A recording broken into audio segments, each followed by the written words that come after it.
এক আল্লাহর বান্দা জীবন ভর শুধু গুনাহ গুনাহ গুনাহ গুনাহ। এলাকার সবাই জানে বড় অপরাধী, এমন কোনো গুনাহ নাই যে গুনাহ তার দ্বারা হয় না। রাতের বেলা একদিন বিছানায় শুয়ে শুইয়া চিন্তায় পড়ে গেল, আরে আমি গুনাহ করতে করতে জীবন আমার শেষের দিকে চলল, আমার ডানে বামে সব চলিয়া গেল। গুনাহ করলাম হাতের দ্বারা, কত মানুষ জবাই করলাম। এখন তো মানুষ আমারে দেখলেই ভয় পায়, জানে আমি এলাকার বড় সন্ত্রাসী, বড় চাঁদাবাজ, বড় চান্দাবাজ, ধান্দাবাজি করি। মানুষ আমার সামনে আসে না, আলেম ওলামারাও আমারকে ভালো জানে না। মন্তরের মধ্যে একটা আঘাত লাগছে, হঠাৎ করে কানের মধ্যে আওয়াজ, মসজিদের মিনারায় ফজরের আজান, আসসালাতু খায়রুম মিনান নাওম। অন্তরের মধ্যে গিয়া হিট করলো। এক তো চিন্তায় পড়ছে আমার উপায় কি হবে, এর মধ্যে আজানের আওয়াজ অন্তরের মধ্যে হিট করলো। এবার কথা একটু ঘুইরা ঘুইরা মসজিদের দিকে যাই, গিয়া দেখে কেউ নাই, মসজিদ দরজা একটা খোলা। মুয়াজ্জিন সাহেব আজান দিয়া বের হচ্ছে, ওদিকে ইমাম সাহেব রুমের পাশে ওযু বানায়। সন্ত্রাসীর দেখা ইমাম সাহেব বড় ভয় পেয়ে গেল। ওই লোকটা বলে, ভয় পাইও না হুজুর, আমি এখন উল্টা মন নিয়ে আসি না, আমার অন্তরটা বড় দুর্বল। আমার একদিন মরণ হবে, মালিকের কাছে আমি কেমনে কি নিয়ে দাঁড়াবো, কি জবাব দিব। ইমাম সাহেব বড় খুশি হইয়া বলেন, আসেন অজু বানান। কয় জীবনে তো অজু করি নাই। ইমাম সাহেব বৈশা তারে সুন্দর করে অজু শিখায় অজু বানায় দিল, নামাজ পড়াইয়া। এরপরে বলে, আপনি প্রতিদিন নামাজ পড়বেন, একজন আল্লাহওয়ালার পরামর্শ নিবেন। বলে, হুজুর আমি আপনার পরামর্শ নিব। আর গভীর রাত যখন হয়, আমার মাওলা তখন দরজা তওবার খুইলা বান্দাকে ডাকে। অতিও গভীর হয় রজনী যখন, নীরবে প্রভুর নাম জপিও তখন। প্রভুর করুণা যদি পাইবারে চাও, গভীর রাতে উঠে প্রভুর গুণগান গাও। গভীর রাতে আমার আল্লাহ প্রত্যেক রাতের শেষ ভাগে প্রথম আসমানে আসিয়া হাজির। আল্লাহ জোহরে আইসা ডাকে না, আসরে আইসা ডাকে না, ফজরে আইসা ডাকে না, মাগরিবে ডাকে না, এশার সময় ডাকে না। আল্লাহ রাতের শেষ ভাগে প্রথম আসমানে আইসা ডাকে, ও আমার গুনাহগার গোলামেরা কই,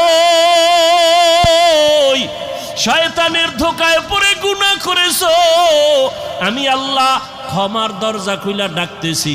আলা মিন মুস্তাগফিরিন ফাগফির লাহ, আলা মিন মুস্তারজিকিন ফারজুকা। ও গুনাহগারেরা, গভীর রাত, এখন সব অন্ধকার, অন্ধকারে কেউ কাউকে দেখে না, উঠো ও বান্দা। এখন গাছের পাখিরা পর্যন্ত ঘুমায়, ঘরের মানুষেরাও ঘুমায়, নদীর মাছগুলো ঘুমায়, দোকানগুলো বন্ধ, কোলাহল নাই, নীরবে তুমি একা একা একটু উঠো, ওইটা সুন্দর করে আস্তে করে অজু বানাও।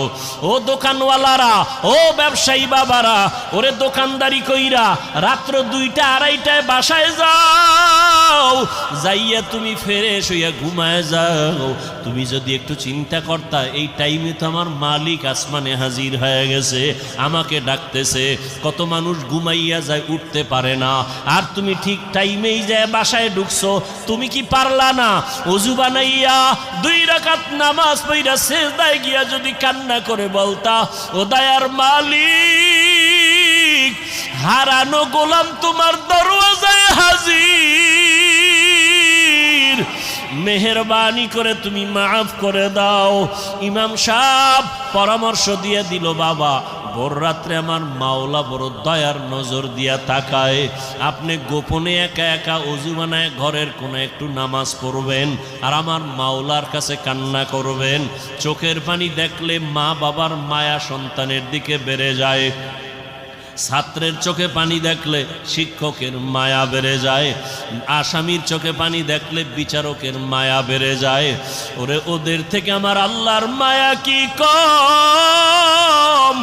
আল্লাহ বলে, গোলাম তোর মা বাবার থেকে আমি মাওলার মায়া যে কত গুণ বেশি। সন্তানের কান্না দেখলে যদি মা বাবার অন্তরে মায়া হয়, ওরে ওই মা বাবাই তো তোরে বানায় নাই, এত সুন্দর চেহারাটা দিয়া বানাইছি আমি, তোর জবান দিয়া কথা বলার শক্তি দিয়েছি আমি, আরে তোরে খানার ব্যবস্থা করেছি আমি, ঘুমের ব্যবস্থা করেছি আমি। ওরে বান্দা, তুই আমার দেওয়া জবান দিয়া যদি একবার আল্লাহ বলিয়া মোহাব্বতে ডাক দাও, ওরে আমি মাওলার কুদরতি অন্তরে মায়ার জোশ, আমি আল্লাহ পাক রহমতের দরজা দিয়া তোরে ডাক দিয়া নিয়া বলবো আয় আয় আয়। ওরে চোখের পানিটা যখন তুই ছেড়ে দিবি, আমি আল্লাহর মায়া কেন হবে না? 99 গুণ মায়া নিয়ে আমি তোর দিকে তাকাইয়া থাকি। কখন তুই জিব্বা দিয়ে আমি আল্লাহকে মায়া করে একবার আল্লাহ বলে ডাক দিবি? ইমাম সাহেবের পরামর্শ নিয়া ওই জাহান্নামী গুনাহগার বান্দা রাতের গভীর, আজ রাতে আর ঘুমায় না, রাতের শেষ ভাগে আজকে মালিকের ডাকবে। ইমাম সাহেবের পরামর্শ নিয়া ওই আল্লাহর বান্দা রাতের বেলা যখন শেষ ভাগ চলিয়ে আসলো, অন্ধকারে রুমের পার্শ্বে একটা জায়গায় বসিয়া উজু বানাইয়া জায়নামাজ বিছাইয়া সেজদায় পড়ে কান্না শুরু করলো। ও আল্লাহ, আমারে মাফ করে দাও, আমাকে মাফ করে দাও, ইয়া রব্বি গফিরলি, ইয়া রব্বি গফিরলি, ইয়া রব্বি গফিরলি। এমন কান্না, এমন কান্না, ঘরের বাচ্চারা পর্যন্ত এক পর্যায়ে আওয়াজ বাড়তে বাড়তে সজাগ হয়ে গেছে। স্ত্রী ডাক দিয়ে কয়, ও স্বামী আমার, তুমি জীবনভর এত অন্যায় করছো, এখন কান্না করতেছো কেন? বলে আল্লাহর কাছে ক্ষমা চাই। হঠাৎ করে গাইবি একটা আওয়াজ, এরে বান্দা তুই যতই কাঁদো তোর ক্ষমা নাই, ক্ষমা নাই, ক্ষমা নাই। ওরে তুই কান্না করে কি লাভ? এত বড় বড় অন্যায় তুই করছো। আওয়াজটা স্ত্রী পর্যন্ত কানে শুনছে। এবার আল্লাহর বান্দা কান্না বন্ধ করে না, আরো জোরে জোরে ফোফায় ফোফায় কান্না করে, আরো জোর লাগায় কাঁদে আর বলে, ও দয়ার মালিক, গুনার কারণে ফিরাইয়া দিও না। ওরে আমার মতো গুনাহগার কেউ নাই, শয়তানের ধোকায় পড়ে গুনাহ করলাম, গুনার কারণে আমার হাত না পাক, আমার চোখ না পাক, আমার জিহ্বা না পাক, আমার অন্তর না পাক, আমার মতো জাহান্নামী কেউ নাই। মানুষ আমারে ভালো বলে, আসলে আমি তো বড় খারাপ মানুষ। আমার জবানটা গুনার কারণে না পাক, আমার চোখ দুইটা গুনার কারণে না পাক। স্ত্রী ডাক দিয়া বলে, তুমি গাইবি আওয়াজ শুনো নাই? তোমার ক্ষমা নাই, তুমি আবার কান্না করো কেন? আল্লাহর বান্দা বলে, বিবি বলো, এই কান্নার দরজা বাদ দিয়া অন্য কোনো দরওয়াজা আছে নাকি? বলো, সেখানে গিয়া কান্না করব। স্ত্রী বলে, আর কোনো দরওয়াজা নাই। বলে, তাহলে যেহেতু একটাই দরওয়াজা, গফফার নামের দরওয়াজা, রহমান নামের দরওয়াজা, এই দরওয়াজা ছাড়া যেহেতু আর কোনো দরওয়াজা নাই, আমাকে ক্ষমা না করলেও আমি কান্না বন্ধ করব না, আমি কান্না করেই যাব।